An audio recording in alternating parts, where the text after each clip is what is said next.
Force का y directly proportional होगा, यानी जितना ज्यादा स्ट्रेच उतना ही ज्यादा इस पर रीस्टोरिंग फोर्स का जनरेशन होगा। फिर से वही T equal to 2 pi root under L upon G हो जाएगा, K अपॉन M होगा, सेम कंडीशन अप्लाई होगा।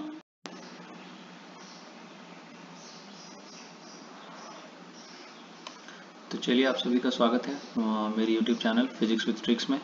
तो आज हम लोग ऑसिलेशन लेक्चर 6 डिस्कस करेंगे और आज जो हम लोग टॉपिक डिस्कस करने वाले वो है हमारा oscillation of a loaded spring. तो क्योंकि oscillation of a loaded spring completely constant K पे डिपेंड कर रहा है, जिसको स्प्रिंग कांस्टेंट हम लोग पढ़ते हैं, तो इसको पढ़ने के पहले बहुत सारे फार्मूलाज हम लोग यूज़ करेंगे। क्या एम ओमेगा स्क्वायर। तो अगर आपने इसके लिए अगर ये सारे टॉपिक नहीं पढ़ा हुआ है तो इसके लिए आपको मेरे लेक्चर नंबर 5 या 4 में आना पड़ेगा, जहाँ पे मैंने के बारे में बहुत अच्छे से एक्सप्लेन किया है। तो चलिए स्टार्ट करते हैं oscillation of a loaded spring. तो oscillation of a loaded spring condition 2 होते हैं, जैसा कि मैंने आपको लेक्चर नंबर फर्स्ट में बताया था। तो फर्स्ट है हमारा that is called oscillation of और motion of we can say. तो ऑसिलेशन ऑफ हॉरिजॉन्टल स्प्रिंग। अगर हॉरिजॉन्टल स्प्रिंग हो तो क्या होगा, हॉरिजॉन्टल स्प्रिंग। तो हॉरिजॉन्टल स्प्रिंग होने की वजह से ये चीज़ बहुत क्लियर वाली बात है कि जब मान लीजिए ये हमारा स्प्रिंग है और इस स्प्रिंग में हम अगर एक बॉडी सस्पेंड करके रखें हैं, तो कंसिडर करते हैं कि अपना अगर स्ट्रेच जैसे ए से बी, ये हमारा ए पॉइंट है इसका एंड ये हमारा बी पॉइंट हो गया। तो लेटेस्ट मान लीजिए कि डिस्प्लेस कर दिए ऑनवर्ड्स राइट में इसको डिस्टेंस अप टू वाई तक। तो क्योंकि एसएचएम करेगी, क्योंकि रिलीज करने के बाद रीस्टोरिंग फोर्स इसमें एक जनरेट होगा। जो रीस्टोरिंग फोर्स निगेटिव वेव को रिप्रेजेंट करता है वो डायरेक्टली प्रोपोर्शनल हो जाएगा इसके वाई का, यानी जितना स्ट्रेच आप दीजिएगा उतना ही ज्यादा रीस्टोरिंग फोर्स कैरेक्टर डेवलप होगा। तो यानी F will be equal to हो जाएगा माइनस के अपॉन वाई। तो कहने का मतलब ये हुआ कि motion of a horizontal spring को सीखने के लिए सेम वही कॉन्सेप्ट है हमारा जो कि हम लोगों ने हॉरिजॉन्टल एसएचएम रोटेशनल मोशन में भी पढ़ा हुआ है। तो एफ इक्वल टू माइनस के वाई हो गया। तो देयरफॉर जब हम लोग इसको फाइंड आउट करने के लिए टी का वैल्यू लिखते हैं तो टी इक्वल टू हम लोग को सबको पता है that is T equal to 2 pi और ये होता है हमारा एम अपॉन के। और इस एम को कभी कभी आप ये भी लिख सकते हैं, आज एक नया चीज सीखेंगे हम लोग, वो जरा आप गौर से देखिएगा। This M is inertia factor. इस एम को हम इनर्सिया फैक्टर भी बोल सकते हैं, इसको याद रखना है आप लोगों को। This M is called 2 pi and this will be M terms as inertia factor. ये पूछता है कभी कभी कंपटीशन में कि मास आप नहीं पकड़ पा रहे तो इनर्सिया फैक्टर को ही मास बोलते हैं। एंड के is very simple, spring factor और स्प्रिंग कांस्टेंट, स्प्रिंग फैक्टर। तो दैट इज एम अपॉन के। अब यहाँ से जब हम फ्रीक्वेंसी निकालेंगे इसी हॉरिजॉन्टल एसएचएम का यानी हॉरिजॉन्टल स्प्रिंग मोशन का, तो ये आ जाएगा हमारा जो कि हम लोगों ने बहुत बार डिस्कस कर रखा है 1/2 pi and that is equal to K upon M. तो ये था हमारा इस हॉरिजॉन्टल स्प्रिंग का ऑसिलेशन ऑफ हॉरिजॉन्टल स्प्रिंग। तो हॉरिजॉन्टल स्प्रिंग का फिर से वही चीज है, हॉरिजॉन्टल एसएचएम की तरह ये ही शो करेगा। फिर F equal to restoring force generate होगा minus F proportional to Y. फिर यहाँ से हम लोग इसका टाइम पीरियड निकालेंगे एम अपॉन के, जिसका एक नया नाम हम लोग को सीखने को मिला। एम को हम इनर्सिया फैक्टर और के को हम लोग स्प्रिंग फैक्टर बोलते हैं एंड दैट इज 2 पाई। फिर यहाँ से फ्रीक्वेंसी हो जाएगा 1/2 पाई, जिसका वैल्यू हमारे पास 1/2 पाई रूट अंडर के अपॉन एम है। तो ये हो गया हमारा oscillation of a horizontal spring. अब अगर हम लोग oscillation of a vertical spring पे आए तो oscillation of a vertical spring देखते हैं कैसा होगा, जो कि कुछ ऐसा है। चलिए देखते हैं कि oscillation of a vertical spring में क्या एसएचएम का कंडीशन ही चेंज हो जाएगा। तो चलिए देखते हैं। कंसीडर करते हैं कि ये हमारा स्प्रिंग था जो कि ए पॉइंट से सस्पेंड, ये हमारा 20 का लेंथ है। अब हम इस पे एक बॉडी सस्पेंड करेंगे हैविंग मास m। तो m मास सस्पेंड करने की वजह से ये क्या करेगी, बॉडी इस b पॉइंट से इसको स्ट्रेच करके किसी एक पॉइंट पे लेके आएगी। तो चलिए इसको एक्सटेंड करके बना लेते हैं। अगर हम इस बॉडी पे कुछ वेट दे दिए इस स्प्रिंग पे तो ये स्प्रिंग स्ट्रेच होकर के यहाँ पे आ जाएगी। This is b and the distance between these 2 point is consider y और या L, कुछ भी ले सकते हैं आप x ले सकते हैं, L ले सकते हैं, क्योंकि हम लोग कुछ इस पे डिस्कस करेंगे। तो दैट इज कंसीडर कर लेते हैं कि इसका लेंथ जो है वो है L। अब हम क्या कर रहे हैं, इस पे एक्सटेंशन ऑफ मास और ज्यादा बढ़ा दे रहे हैं, यानी मास अब अगर बढ़ेगा तो एट अ टाइम ऐसा भी ना होगा या मास नहीं भी बढ़े, आप इसको रिलीज करेगा for a given interval of time. तो जैसे जैसे टाइम बढ़ेगा ये बॉडी अब इसको स्ट्रेच करके मान लेते हैं कि ये B से यहाँ पे लेके आ गई, यानी कंसीडर कर लेते हैं कि ये हमारा y हो गया यहाँ पे। तो इससे क्या क्लियर हो रहा है कि हम देख सकते हैं कि यहाँ पे बॉडी पे जिस तरह का मास हम डालते जा रहे हैं, जैसे जैसे मास लग रहा है इस पे रीस्टोरिंग फोर्स उतना ही ज्यादा डेवलप होगा जितना कि इसमें स्ट्रेच है। पहले स्ट्रेच L था जो कि y से कम है, मतलब L प्लस y से कम है, ये कंडीशन यहाँ तक का है, ये L है एंड y। तो फर्स्ट वाली कंडीशन के लिए हम बोल सकते हैं कि इस पे रीस्टोरिंग फोर्स वेट के ऑपोजिट लगेगी, दैट इज F1, और सिमिलरली यहाँ पे भी वेट के ऑपोजिट लगेगी, दैट इज F2। तो यहाँ से हम क्या बोल सकते हैं, दैट इज बहुत कंडीशन सारे हम लोग पढ़ चुके हैं। तो ये हो जाएगा minus F1 equal to KL, तो यहाँ से हो जाएगा F equal to minus KL। तो ये हो गया हमारा first condition, that is F1। And similarly for case 2 हमारा F2 इक्वल टू कितना आ जाएगा, सोच के बताइए, K, और ये L के जगह पे हो जाएगा L प्लस Y। तो this is R 1 and this is R 2। तो अब यहाँ से क्या लगेगा, अब जब हमारे पास दो बॉडी आ चुकी हैं F1 एंड F2, तो इस पे नेट फोर्स कितना लगा इस पूरे स्प्रिंग में, वर्टिकल स्प्रिंग के लिए, that is net force will be equal to F equal to F2 minus F1। तो यहाँ से F2 कितना आ जाएगा हमारा, माइनस के L प्लस Y, एंड ये हो जाएगा मेरा माइनस माइनस के L।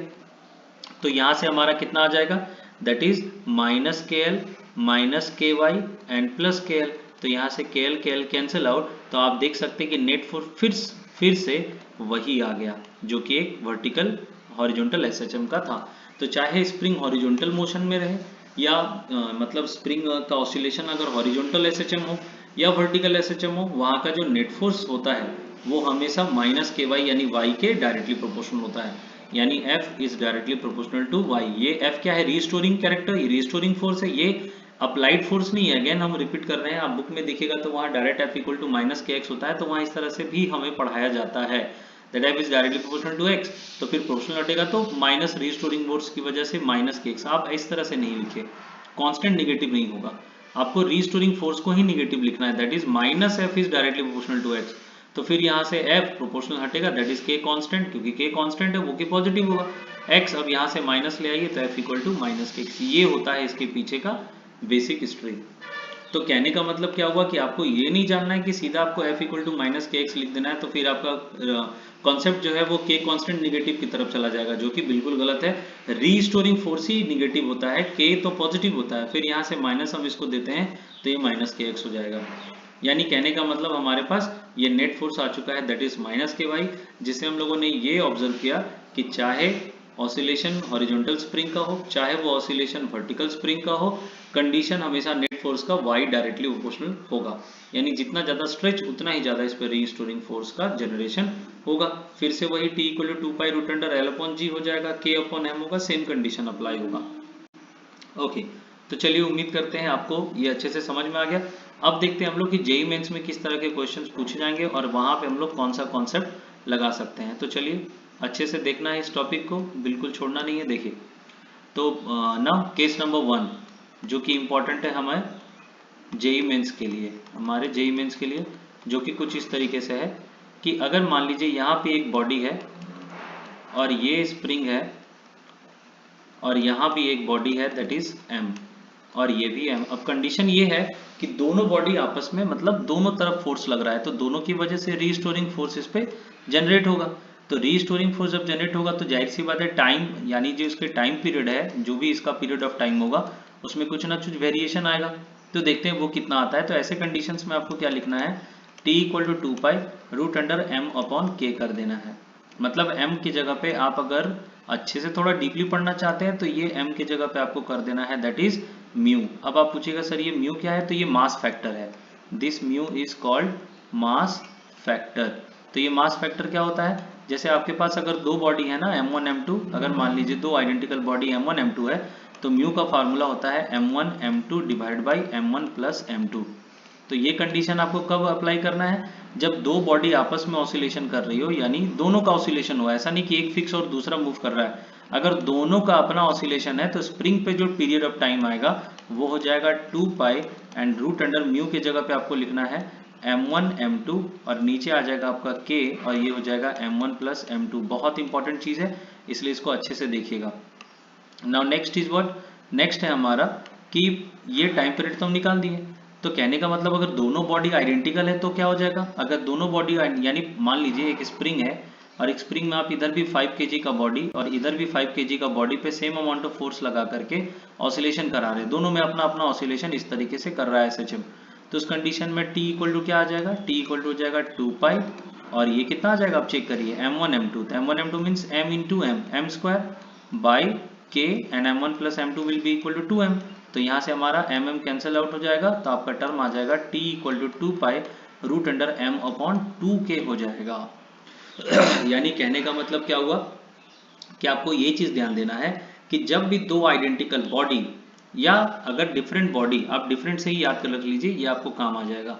तो डिफरेंट बॉडी जब आपस में सेम ऑसिलेशन एसएचएम पे देगी तो टाइम पीरियड ऑफ ऑसिलेशन का कंडीशन ही रिवर्स हो जाता है, दैट इज म्यू। और म्यू है हमारा मास फैक्टर जिसका वैल्यू होता है m1 m2 divide by m1 plus m2। फिर आपको ये म्यू का वैल्यू वहां पुट कर देना है। तो ये हो गया, या इसको आप बोल सकते हैं मास फैक्टर, किसी किसी बुक में आप इसको रिड्यूस्ड मास की भी पढ़ सकते हैं, रिड्यूस्ड मास की मास कितना रिड्यूस्ड हो गया ऑसिलेशन में। तो होप आपको ये कंडीशन समझ में आ गया होगा। अब आते हैं कंडीशन नंबर 2 जो कि और इससे इंपॉर्टेंट है। कंडीशन नंबर 2 ये है, कंडीशन नंबर 2 ये है, that is case number 2। Case number 2 हमारा है कि मान लीजिए एक बॉडी ऊपर रखा हुआ है m1 बॉडी, और इसके नीचे हमारा स्प्रिंग लगा हुआ है, ये हो गया हमारा स्प्रिंग। और मान लीजिए यहाँ पे एक बॉडी m है और ये मान लेते हैं इस पे ये सस्पेंड होकर के रखा हुआ है। तो अगर इसमें से m2 बॉडी ऑसिलेट कर रही है, m2 बॉडी सिर्फ एक बॉडी ऑसिलेट कर रही है, एक रेस्ट पे है, वहां पे दोनों बॉडी मोशन में था, यहाँ एक मूव कर रहा है, एक रेस्ट पे है। तो ऐसे कंडीशन में आपको करना क्या है, t equal to 2 pi root under हो जाएगा हमारा m1 अपॉन k।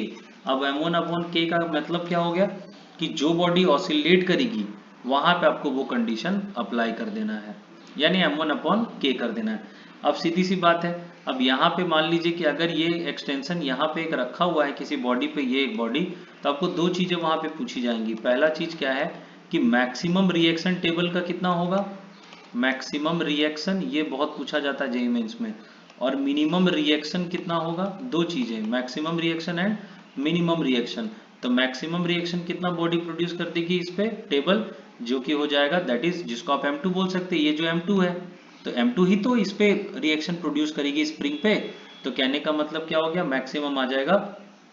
मान लीजिए कि कंडीशन ये है, फिर से हम बता दे रहे हैं कि अगर ये m2 ऑसिलेट कर रही है ऐसे ऐसे ऐसे ऐसे ऐसे ऐसे, और ये अगर m1 जो है हमारा फिक्स है किसी एक टेबल पे, तो जाहिर सी बात है अब ये m2 इस पे एक रिएक्शन देगी, तो m2 इस पे रिएक्शन क्या देगी, अगर मैक्सिमम रिएक्शन का बात कर रहे हैं हम लोग, तो मैक्सिमम रिएक्शन हो जाएगा m1 प्लस m2, और ये हो जाएगा g जो कि हम लोग पढ़ते आ रहे हैं, एंड प्लस आपको करना कुछ नहीं है k इंटू एम्पलीट्यूड, यानी इसका जो भी एम्पलीट्यूड होगा ऑसिलेशन का।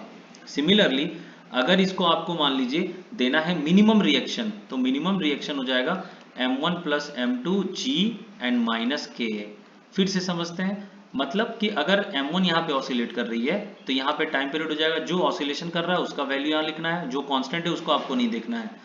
और मैक्सिमम रिएक्शन, यानी मैक्सिमम रिएक्शन जो होगा of the table on the mass, ये जो टेबल है ये जो मास पे लगाएगी, तो ये कितना हो जाएगा, दैट इज मैक्सिमम रिएक्शन होगा m1, इसको आपको ऐड करना है, फिर इसके पूरे एम्पलीट्यूड को k से मतलब g एंड प्लस एम्पलीट्यूड के साथ आपको ऐड करना है। सिमिलरली अगर मिनिमम रिएक्शन पूछा जाए आपसे, तो m1 प्लस m2 इंटू जी करके माइनस k कर देना है। k का वैल्यू आपको पता है, k का वैल्यू हो जाएगा m ओमेगा स्क्वायर। तो होप आपको ये दो कंडीशन स्प्रिंग का बहुत अच्छे से क्लियर हो गया होगा। तो चलिए हम लोग इसको एक बार रिकॉल कर लेते हैं। तो रिकॉल करने के लिए वर्टिकल और हॉरिजॉन्टल दोनों का कंडीशन हम लेंगे। चलिए, तो पहला कंडीशन हमारा है, first condition is all about, first condition हम लोग ले लेते हैं।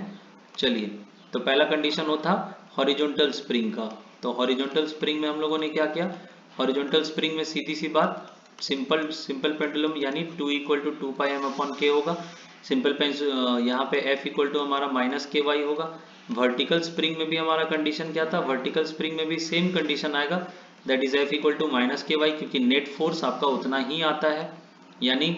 और तीसरा कंडीशन, दो कंडीशंस हम लोगों ने पढ़ा। पहला कंडीशन है कि अगर एक स्प्रिंग में दो बॉडी इस तरह से हेल्ड की रखी हुई है, चाहे वो हॉरिजॉन्टल हो या वर्टिकल, अगर दोनों बॉडी अपना ऑसिलेशन कर रही हो, तो ऐसे केस में आपको t का वैल्यू लिखना है 2 पाई, और यहाँ पे आपको म्यू अपॉन k लिखना है, जहाँ पे म्यू का वैल्यू होता है m1 m2 by m1 plus m2। बहुत इंपॉर्टेंट टर्म है ये।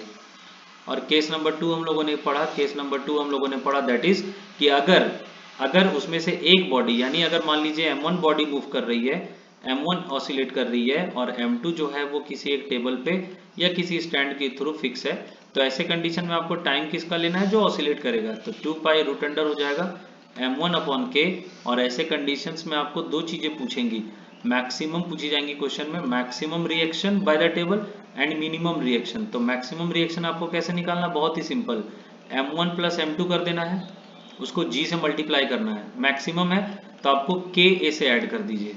और अगर मिनिमम पूछेगा तो मिनिमम के आपको लोग क्या करना है, m1 प्लस m2 कर देना है, g कर देना है सेम, और बस यहाँ पे क्या कर देना, माइनस के कर देना है।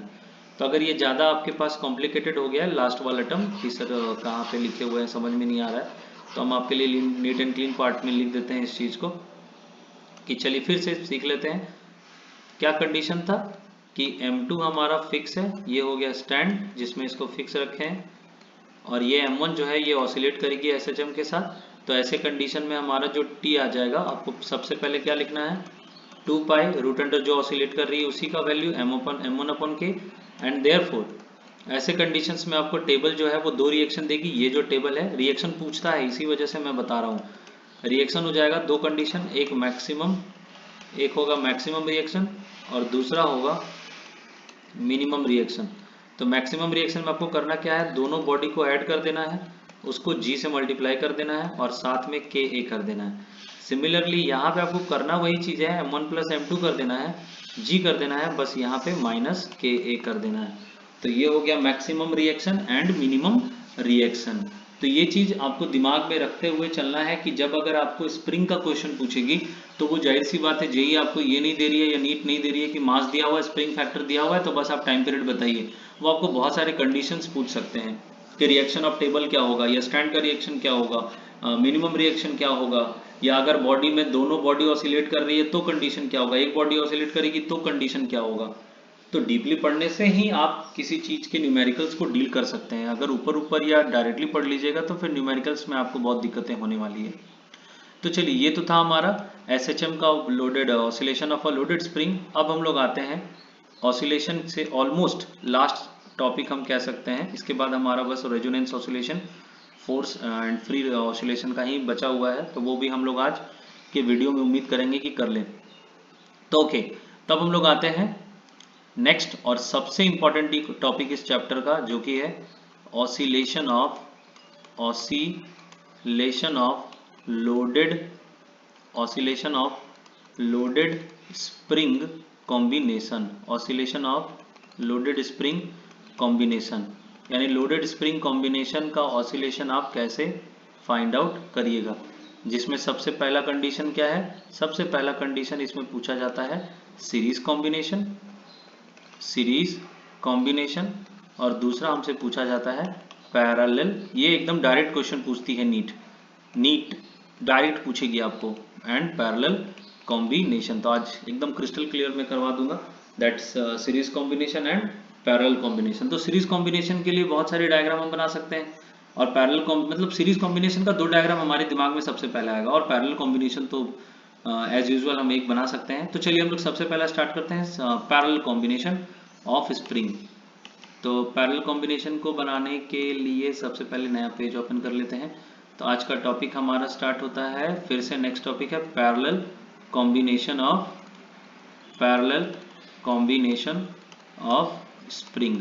चलिए देखते हैं क्या ये 10 क्लास के पैरेलल कॉम्बिनेशन ऑफ रेजिस्टेंस से मैच करता है। तो चलिए ये है आपका यहाँ पे। तो पैरेलल कॉम्बिनेशन हम लोग किस तरह से बनाएंगे, मान लीजिए हमारा स्टैंड है और हम ले रहे हैं दो अलग अलग स्प्रिंग जिसका स्प्रिंग कांस्टेंट अलग है, यानी एक बाइक का स्प्रिंग है तो ये एक आपका जेटर पेन का स्प्रिंग है। इस तरह से समझिए आप, अगर आपको समझना है तो। ये दो स्प्रिंग हो गया, और दोनों स्प्रिंग को हम लोग क्या कर रहे हैं, एक बॉडी M से हेल्ड करा के रख रहे हैं, यानी ये सस्पेंडेड है बॉडी M, यानी इसका वेट हो जाएगा mg। तो जाहिर सी बात है इसका K1 कांस्टेंट एंड ये, यानी दोनों स्प्रिंग के फैक्टर्स अलग अलग हैं, K1 डिफरेंट है, K2 डिफरेंट है। अच्छा, अब आप जरा सोचिए कि जब ये बॉडी M जब ये अपना वेट लगाएगी स्प्रिंग पे, तो दोनों स्प्रिंग के डिस्प्लेसमेंट में स्ट्रेचिंग सेम होगा। आप दिमाग लगा के देखिए, बिल्कुल होगा। तो यानी कहने का मतलब क्या हुआ, ऐसे केसेस को हम बोल सकते हैं कि ये एक पैरेलल कॉम्बिनेशन ऑफ स्प्रिंग, यानी पैरेलल कॉम्बिनेशन ऑफ स्प्रिंग क्या है, जहां पे stretch in the both spring are same, है ना। यानी बॉडी यहाँ पे M जो है वो हमारा सेम, भले ये M K1 अलग होने की वजह से इस पे फोर्स डिफरेंट लगाएगी, लेकिन फिर भी स्ट्रेचिंग, अब मान लीजिए ये हार्ड स्प्रिंग है, बाइक का स्प्रिंग है, तो ये बॉडी को खिसकने ही नहीं देगी, तो इसमें भी तो उतना ही स्ट्रेच हुआ, ये इसको आगे नहीं बढ़ने दे रही है, तो इसका मतलब इसका भी डिस्प्लेसमेंट वाई, इसका भी डिस्प्लेसमेंट वाई। हाँ, लेकिन इस स्प्रिंग पे वजन ज्यादा पड़ रहा है, इस पे वजन कम पड़ेगा, क्योंकि ये ज्यादा हाईली बोल सकते हैं कि ज्यादा इलास्टिसिटी नहीं है इसमें, ये थोड़ा थोड़ा रिजिड है। तो कहने का मतलब क्या हुआ, फोर्स डिफरेंट है, स्ट्रेच अलग है और स्प्रिंग कांस्टेंट डिफरेंट। तो पैरेलल कॉम्बिनेशन को याद करने का तरीका यही होता है कि K1 K2 spring constant different, okay, Y same दोनों का, लेकिन फोर्स भी डिफरेंट। इतना अगर आप याद कर लिए ना, तो ये आपको बहुत अच्छे से क्लियर हो जाएगा। तो चलिए अब हम लोग देखते हैं होगा क्या। तो यहां से पहला कंडीशन उठाइए, क्या हम लिख सकते हैं, that is F1 equal to minus K1Y1। जरा सोच के बताइए, जरा सोच के देखिए, बिल्कुल लिख सकते हैं। सिमिलरली F2 कितना हो जाएगा, F2 हो जाएगा माइनस K2Y हो जाएगा। तो देयरफॉर इस पे फोर्स हमारा जो लगेगा, टोटल फोर्स, वो टोटल फोर्स कितना हो जाएगा, that is total force will be equal to how much, F equal to minus K1Y and minus K2Y। तो यहां से हमारा कितना आ जाएगा, नेट फोर्स या total force, that is y common कर लेंगे माइनस y, तो ब्रैकेट के अंदर क्या बचेगा हमारा, K1 प्लस K2 बचेगा।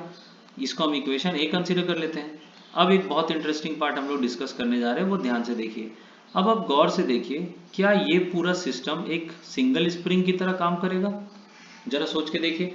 एक मान लीजिए ये पूरा एक स्प्रिंग है जिसपे एक बॉडी सस्पेंडेड है जिसका डिस्प्लेसमेंट y है, यानी पूरा सिस्टम एक स्प्रिंग की तरह काम कर रहा है। तो पूरे स्प्रिंग के लिए कंसीडर करते हैं कि उस पर जो फोर्स लगेगी k, और इसका नेट स्ट्रेचिंग क्या होगा, y होगा। तो यानी अब जब इक्वेशन ए एंड बी को आप देख रहे हैं, तो from equation A and B हम क्या लिख सकते हैं, that is minus K1 KY will be equal to minus y and K1 plus K2। यानी यहां से हमारा y कैंसिल हो जाएगा, माइनस माइनस कैंसिल आ जाएगा, तो हमारे पास क्या बचेगा, हमारे पास बचने वाला है that is k equal to K1 plus K2। एकदम याद रखना है, देखिए 10 क्लास के कंडीशन से थोड़ा सा रिवर्स हो गया है ना। तो हमारे पास क्या आ गया, k equal to K1 plus K2। तो ये हमारा था स्प्रिंग कांस्टेंट। अब स्प्रिंग कांस्टेंट अगर K1 प्लस K2 हो गया, तो t का वैल्यू आ जाएगा आपका 2 pi and root under m upon k जो होता था, उस k के जगह पे हो जाएगा हमारा K1 प्लस K2, और यहाँ से फ्रीक्वेंसी आ जाएगा हमारा 1 अपॉन 2 पाई, और ये हो जाएगा हमारा K1 plus K2 and divided by mass. तो जरा फिर से देख लीजिए क्या क्या किया हम लोगों ने। पैरेलल कॉम्बिनेशन में ये चीजें आपको याद रखनी है, K1 अलग अलग, y सेम सेम, और फोर्स अलग अलग। फिर रिस्टोरिंग कैरेक्टर फर्स्ट वाले के लिए माइनस K1y, सेकेंड वाले के लिए माइनस K2y। तो टोटल फोर्स हमारा हो गया F equal to minus K1y minus K2y। तो टोटल जब निकाले तो यहाँ से माइनस y कॉमन किए, तो यहाँ पे बचा K1 प्लस K2। फिर यहाँ से हम लोगों ने क्या किया, y कैंसिल किया, तो k इक्वल टू बच गया K1 प्लस K2, जिससे हमारा t का वैल्यू क्या फाइंड आउट हो गया, t इक्वल टू हो गया 2 pi root under m upon k by K1 plus K2, और फ्रीक्वेंसी आ गया 1 upon 2 pi root under K1 plus K2 divide by mass. तो होप आपको ये बहुत अच्छे से क्लियर हो गया होगा। अब आपको बस ये याद रखना है कि पैरेलल कॉम्बिनेशन में K1 plus K2, series combination में देखेंगे कि क्या होने वाला है। तो जब दिमाग सीरीज कॉम्बिनेशन का सोचने लग जाता है, तो हमारे पास दो तरह का डायग्राम सीरीज कॉम्बिनेशन में बना सकते हैं। सीरीज कॉम्बिनेशन का डायग्राम जरा आप लोग देखिएगा। सीरीज कॉम्बिनेशन का डायग्राम कुछ इस तरह से बन सकता है, एक स्प्रिंग यहाँ पे और दूसरा स्प्रिंग का कलर ही चेंज कर देते हैं हम, और ये हो गया हमारा दूसरा स्प्रिंग। और दूसरा स्प्रिंग का जो होगा, अब इस पे हम बॉडी क्या किए हैं, m मास सस्पेंडेड करके रखे हैं, और दोनों का स्प्रिंग कांस्टेंट भी क्या है हमारा अलग अलग है as usual, K1 and K2। तो ये हो गया हमारा पहला कंडीशन। तो पहला कंडीशन जब हम K1 K2 लेकर के करेंगे सीरीज कॉम्बिनेशन के लिए, तो ऐसे कंडीशंस में क्या होगा जरा आप सोचिए। अगर मान लीजिए मेरा स्प्रिंग, नीचे वाला जो स्प्रिंग है वो अगर बाइक वाला स्प्रिंग है, तो बाइक वाले स्प्रिंग में मास लगाने की वजह से तो स्ट्रेचिंग बहुत कम होगा, क्योंकि वो तो बॉडी को स्ट्रेच होने, क्योंकि वो रफ, मान लीजिए बॉडी पे डिपेंड कर रहा है। लेकिन आप कह सकते हैं ना कि ऐसे कंडीशंस में मान लीजिए थोड़ा सा इलास्टिक, ये थोड़ा सा फैलेगा, स्ट्रेच होगा, लेकिन आगे चलते चलते चलते चलते चलते चलते चलते चलते इसका स्ट्रेचिंग कम हो जाएगा, और इसकी स्ट्रेचिंग कम होने की वजह से इस स्प्रिंग का भी स्ट्रेचिंग कम हो जाएगा। सिमिलरली आप इसको रिवर्स करके देखिए, अगर हाईली इलास्टिक जो स्प्रिंग है उसको आप नीचे कर दीजिएगा, तो वो ज्यादा सस्पेंड होगा, उसमें स्ट्रेचिंग ज्यादा होगा। लेकिन जब वही स्ट्रेचिंग K1 पॉइंट पे आएगा तो उसकी इलास्टिसिटी बहुत कम है, तो वो ज्यादा स्ट्रेच नहीं कर पाएगा। तो कहने का मतलब क्या हुआ, कहने का मतलब ये हुआ कि K1 K2 जो हमारा वैल्यू है वो डिफरेंट है, और यहाँ पे क्या Y1 भी डिफरेंट होगा, Y1 भी डिफरेंट होगा, बिल्कुल होगा। ऐसे कंडीशंस में आप बोल सकते हैं कि Y1 and Y2 both are different, but ये अब क्लियर सी बात है कि फोर्स तो दोनों पे सेम पड़ने वाला है, यानी force will B same. Sorry, मैंने यहाँ पे ये लिखा F2 लिखा, दिस विल बी F। तो यानी अब क्या हो सकता है, अब जरा इस चीज को देखिए, क्या अब हम रीस्टोरिंग कैरेक्टर जब फर्स्ट वाले का लिखेंगे तो फर्स्ट वाले का क्या आ जाएगा, फर्स्ट वाले का हो जाएगा, मैं ब्लैक से लिख रहा हूं, that is F equal to minus K1Y1। Similarly यहां से हमारा F कितना आ जाएगा सेकंड वाले का, माइनस K2Y2 हो जाएगा। तो देयरफॉर यहां से आप पहले Y1 निकाल लीजिए, तो Y1 इक्वल टू कितना आ जाएगा, minus F upon K, similarly K1, and similarly Y2 कितना हो जाएगा, माइनस F अपॉन K2। तो देयरफॉर अब यहाँ पे हम निकाल सकते हैं ना टोटल डिस्प्लेसमेंट या नेट डिस्प्लेसमेंट कितना होगा, तो टोटल डिस्प्लेसमेंट हो जाएगा हमारा, total displacement will be equal to y equal to y1 plus y2। तो यहाँ से y का वैल्यू कितना आ जाएगा, y1 हमारा है minus F upon K1 and minus F upon K2। तो यहाँ से y का वैल्यू आ जाएगा माइनस एफ अपॉन K, और ये हो जाएगा minus F upon K1 minus F upon K2। यहाँ से माइनस हम कॉमन करके इसको कैंसिल कर देंगे, तो हमारे पास कितना बचेगा, माइनस माइनस कैंसिल, पहले हम लोग इसको क्या लिख सकते हैं, k, यहाँ से माइनस एफ कॉमन, यहाँ पे क्या बचेगा 1 by K1 and plus 1 by K2। तो यहाँ से F F cancel, minus minus भी कैंसिल, तो यहाँ पे बचेगा 1 by K is equal to 1 by K1 plus 1 by K2। जरा दिमाग लगाइए, क्या ये 10 क्लास के सीरीज कॉम्बिनेशन से उल्टा पैरेलल कॉम्बिनेशन से मैच कर रहा है, 1 by R equal to 1 by R1 plus 1 by R2। तो ये था आपका proof, that is for series combination of spring, जो कि इस कंडीशंस में हम लोगों को ऐसा बनाना है। लेकिन सीरीज कॉम्बिनेशन का एक और टर्म्स आएगा, लेकिन ये बेसिक है जो आपको याद रखना है। तो अब अगर यहाँ से हम k का वैल्यू निकालें तो k का वैल्यू कितना आ जाएगा, एलसीएम लेने के बाद उल्टा कर देंगे तो K1 K2 by K1 plus K2, ये आ गया हमारा k का वैल्यू।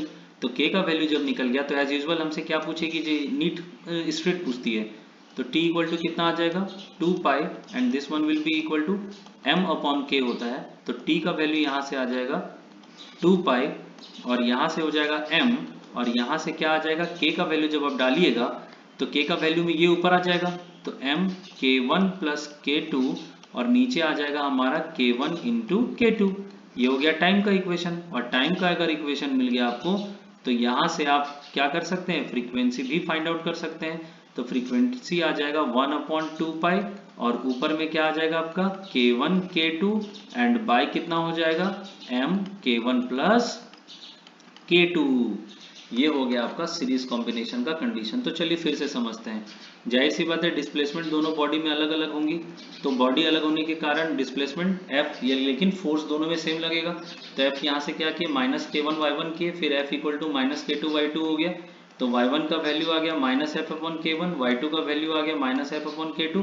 तो टोटल डिस्प्लेसमेंट निकालने पे हम लोग का आ गया Y1 प्लस Y2, तो Y इक्वल टू आ गया माइनस एफ अपॉन K1। तो यहाँ से माइनस कॉमन कर लेंगे, माइनस माइनस कैंसिल हो जाएगा, F भी कैंसिल हो जाएगा। तो यहाँ पे बचेगा 1 by K equal to 1 by K1 plus 1 by K2। फिर यहाँ से एलसीएम लिए, कैंसिल आउट हो गया। फिर T का वैल्यू होता है m अपॉन K, तो K का वैल्यू K1 प्लस K2 ऊपर आ जाएगा, नीचे आ जाएगा K1 K2। तो फ्रीक्वेंसी आ गया हमारा 1 by 2 pi K1 K2 by m K1 plus K2। यानी ये हो गया हमारा तीसरा यानी दूसरा condition, that is series combination of a spring. अब सीरीज में एक और दिमाग में डायग्राम आता है, ये आपसे कभी कभी पूछा जा सकता है कि ये अगर स्प्रिंग है, यहाँ पे अगर एक बॉडी कनेक्टेड है और ये अगर स्प्रिंग है, अगर इस तरह का कुछ है स्प्रिंग कंडीशन K1 K2, तो इसको आप समझिए ये बहुत अच्छा कंडीशन है, सीरीज कॉम्बिनेशन की तरह ही लगता है। तो इसको अगर आप समझिए तो ये देखिए बहुत ही सिंपल हो जाएगा। जरा सोचिए, अगर ये ऊपर का जो स्प्रिंग है वो आपके बाइक का स्प्रिंग लगा हुआ है, जो बाइक में आप लोग देखते हैं ना स्टैंड के पास, हम जो बाइक का स्प्रिंग बोल रहे हैं, आप लोग इस स्प्रिंग की सोचिए जो बाइक, ऐसे तो हम बहुत सारे स्प्रिंग का एग्जांपल दे सकते हैं, लेकिन रियल लाइफ में आप जिस चीज का यूज करते हैं आपके दिमाग में सबसे पहले वही आएगा।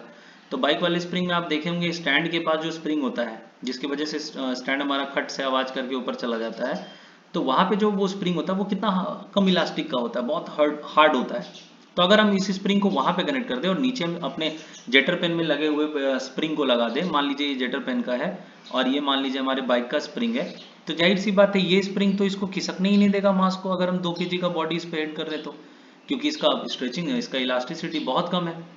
तो आप दिमाग लगाइए, ये मास जितना कम खिसकेगी तो ये भी तो उतना ही कम कंप्रेस होगा। यानी ऐसे समझिए, यानी ये बॉडी इस फर्स्ट वाले स्प्रिंग को जितना एक्सपैंड करेगी उतना ही तो कंप्रेस स्प्रिंग को भी करेगी। तो कहने का मतलब, अब अगर आप बोलिएगा सर दूसरा रिवर्स कंडीशन बताइए, तो कि मान लीजिए बाइक का स्प्रिंग नीचे और ये वाला ऊपर, चलिए वो भी देखते हैं, जरूरी नहीं है कि बाइक वाला स्प्रिंग ऊपर ही कनेक्ट हो। तो ऐसे कंडीशन में क्या होगा, चलिए ठीक है, ये बॉडी मेरे बाइक वाले स्प्रिंग, मेरे जेटर पेन वाले स्प्रिंग को तो क्या करेगी, चलिए यहाँ पे बनाते हैं हम लोग, ये हो गया जेटर पेन वाला, यहाँ पे बॉडी है और ये मान लीजिए मेरा बाइक वाला है। अब ऐसे कंडीशन में देखते हैं क्या होता है, क्या होगा, ये जेटर पेन वाला तो स्प्रिंग ज्यादा स्ट्रेच करेगा, लेकिन जो बाइक का स्प्रिंग लगा हुआ है वो तो इसको एक्सपेंड कंप्रेशन अपने में लेगा ही नहीं, क्योंकि इसकी इलास्टिसिटी तो बहुत कम है। तो कहने का मतलब क्या हुआ, जरा आप दिमाग लगाइए, क्या इस कंडीशन में भी इसमें जितना स्ट्रेच मिलेगा एक्सपेंशन उतना ही कंप्रेशन इसके पास भी मिलेगा, क्योंकि ये तो होने ही नहीं देगा। तो यानी कहने का मतलब है ऐसे कंडीशन में क्या हो गया, डिस्प्लेसमेंट सेम हो गया। यानी क्या बोल सकते हैं हम लोग, ये बोल सकते हैं कि ये कंडीशन कुछ ऐसा है कि जब अगर सीरीज कॉम्बिनेशन का डायग्राम आपको ऐसा दिखे कि ये स्प्रिंग है, बीच में बॉडी है और एक और स्प्रिंग इधर है, ये है आपका K1 और ये है आपका K2, तो ऐसे कंडीशन में आपको क्या रखना है, Y सेम Y सेम। तो अगर Y सेम, जाहिर सी बात है फोर्स डिफरेंट लग रहा है तभी तो स्ट्रेचिंग डिफरेंट है, F हमारा डिफरेंट, यानी ये F1 ये F2 जो कि पैरेलल कॉम्बिनेशन से मैच कर रहा है, जिसका आंसर आएगा K equal to K1 plus K2। और यहां से आप क्या करिए, T का वैल्यू निकाल लीजिए, 2 pi root under M upon K1 plus K2। यानी कहने का मतलब क्या हो गया कि 3 तरह के कंडीशंस आप लोग आज के क्लास में बहुत ही इंपॉर्टेंट तरीके से और बहुत ही इजी वे में मैं बताता हूँ कोई भी फिजिक्स का टॉपिक।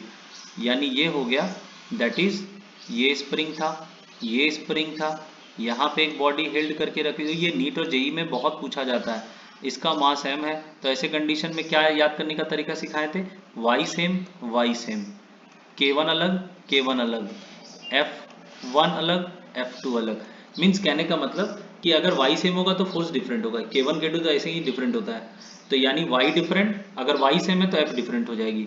दूसरा कंडीशन कुछ ऐसा है, यहाँ पे फिर एक यहाँ पे, यानी कहने का मतलब क्या हुआ, ऐसे कंडीशंस में क्या सीखे थे कि F सेम हो जाएगा। F अगर सेम हुआ तो K1 तो ऐसे ही सेम डिफरेंट है, तो K1 अगर ऐसे ही डिफरेंट है K1 K2 तो बचा कौन, Y सेम हो जाएगा।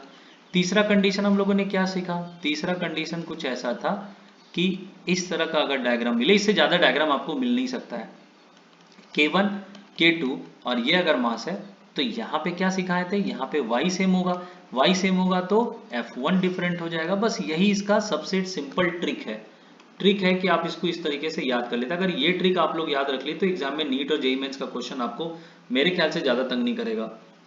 तो यहाँ से हम क्या कर सकते हैं, चलिए देख लेते हैं। k का वैल्यू आया था यहाँ पे K1 प्लस K2, यहाँ पे k का वैल्यू कितना आया था, K1 K2 एंड बाई कितना, K1 प्लस K2, एंड यहाँ पे k का वैल्यू फिर से कितना आया था, K1 प्लस K2। तो यहाँ से t का वैल्यू कितना आ गया था, t का वैल्यू आया था 2 pi m upon K1 plus K2। Frequency का वैल्यू कितना आया था 1 अपॉन 2 पाई, और ऊपर कितना था K1 plus K2 divided by K1 m। यहाँ पे फ्रीक्वेंसी का वैल्यू कितना आ जाएगा 1 upon 2 pi and root under कितना हो जाएगा, अच्छा यहाँ पे टाइम मैंने नहीं निकाला हो ना, तो टाइम पहले निकाल लेते हैं। तो t इक्वल टू इसका आ जाएगा 2 पाई m अपॉन, तो m अपॉन k, तो ये ऊपर आ जाएगा ना K1 प्लस K2 हो जाएगा और नीचे हो जाएगा K1 K2, तो यहाँ से फ्रीक्वेंसी आ जाएगी 1 बाई 2 पाई K1 K2। ये मैं पहले भी आज के वीडियो में कर लिया हूँ, इसलिए जल्दी जल्दी रिकॉल कर रहे हैं, और दैट इज m, और ये हो गया K1 प्लस K2। और यहाँ पे लास्ट, ये तो सिंपल है फर्स्ट की तरह ही, तो सेम एज केस नंबर 1। तो ये सारी चीज़ें अगर आप स्प्रिंग का एक एक डीपली चीज़, हर चीज़ पैरेलल कॉम्बिनेशन, सीरीज कॉम्बिनेशन, कहाँ पे के डिफरेंट, के तो डिफरेंट ही होना, कहाँ वाई डिफरेंट होगा, वाई डिफरेंट होगा तो एफ सेम होगा, अगर आपको एफ सेम मिल गया तो वाई डिफरेंट होगा। अगर ये कंडीशन आप स्प्रिंग में अच्छे से याद कर लेते हैं तो फिर आपको आने वाले कंपटीशंस या बोर्ड एग्जाम में बिल्कुल दिक्कत नहीं होगा, अगर बोर्ड या जेई या नीट आपको स्प्रिंग से क्वेश्चन उठा के पूछती है। तो उम्मीद करते हैं आज का कंप्लीट लेक्चर 34 मिनट्स 50 सेकंड्स का बहुत अच्छे से समझ में आया होगा। तब तक के लिए सतर्क रहें, सावधान रहें और मेरे चैनल से जुड़े रहें। अब नेक्स्ट वाले वीडियो में हम स्टार्ट करेंगे। मैंने तो सोचा था इसी वीडियो में डिस्कस कर लूँ डैम्प ऑसिलेशन, रेजोनेंट, लेकिन नेक्स्ट लास्ट वीडियो में इस चैप्टर के हम लोग वहाँ पे टाइप्स ऑफ ऑसिलेशन सीखेंगे और कुछ कुछ न्यूमेरिकल्स जेई और नीट का सॉल्व करेंगे एंड एनसीईआरटी एक्सरसाइज के बहुत सारे न्यूमेरिकल्स। तो चलिए, उम्मीद करते हैं आज का क्लास अच्छा लगा होगा आप सभी को। तब तक के लिए सावधान रहें, सतर्क रहें। टाटा, बाय बाय।